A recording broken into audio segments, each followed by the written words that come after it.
Voilà, gloire au Seigneur, les frères, c'est le frère TJ qui vous parle. Je me permets de vous faire une petite vidéo à la demande des frères. Je voudrais vous encourager un petit peu, puis surtout vous exhorter à ne pas avoir peur. Vous voyez bien que Dieu est un Dieu de miracles, hein. Dieu fait des grandes choses. Et puis surtout, il ne faut pas avoir peur de toutes ces choses-là. Vous savez, cette maladie-là, elle se manifeste de différentes façons. Il y a des gens qui tombent dans le coma, c'est vrai. Mais je voudrais vous dire que pour tous ceux qui tombent dans le coma, il ne faut pas croire que c'est plus dangereux qu'autre chose. Parce que la maladie, là, elle mange les poumons.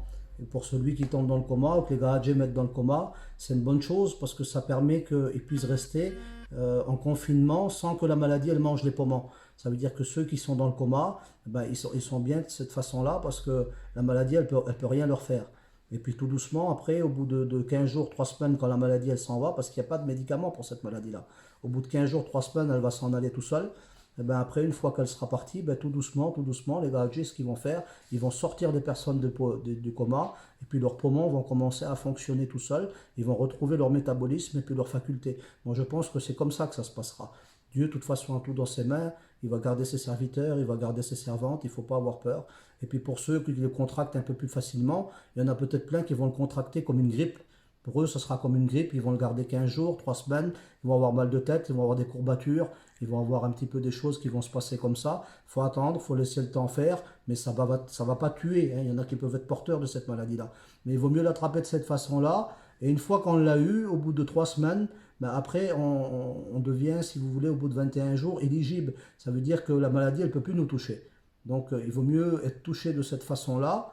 Et puis, au bout d'un moment, une fois qu'on a été libéré de cette maladie, et puis au bout d'un moment donné, que la maladie ne revienne plus, et puis qu'on soit dans la tranquillité. Mais moi, aujourd'hui, c'est un petit peu comme ça. La maladie, elle ne peut plus me toucher. Moi, je peux affecter personne.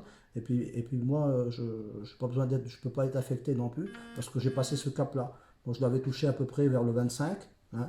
Et puis bon, après, vous savez ce qui s'est passé pour moi. Bon, après, j'ai vécu des grandes choses. On en parlera après, par la suite. Hein. Mais Dieu a fait des grandes choses, il m'a ramené. Puis je pense qu'il faut surtout avoir pas peur, avoir confiance. N'ayez pas peur, mes frères et sœurs. Ayez confiance. Et puis croyez que Dieu va utiliser les médecines et puis tous ces moments-là, même pour nous garder.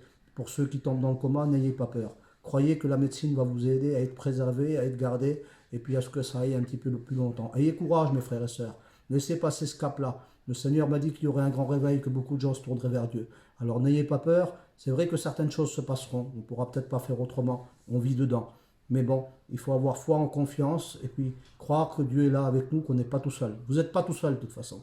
Le Seigneur, regardez la puissance de la prière, elle marche. Alors continuons à prier et puis Dieu sera avec nous. Dieu vous bénisse à tous.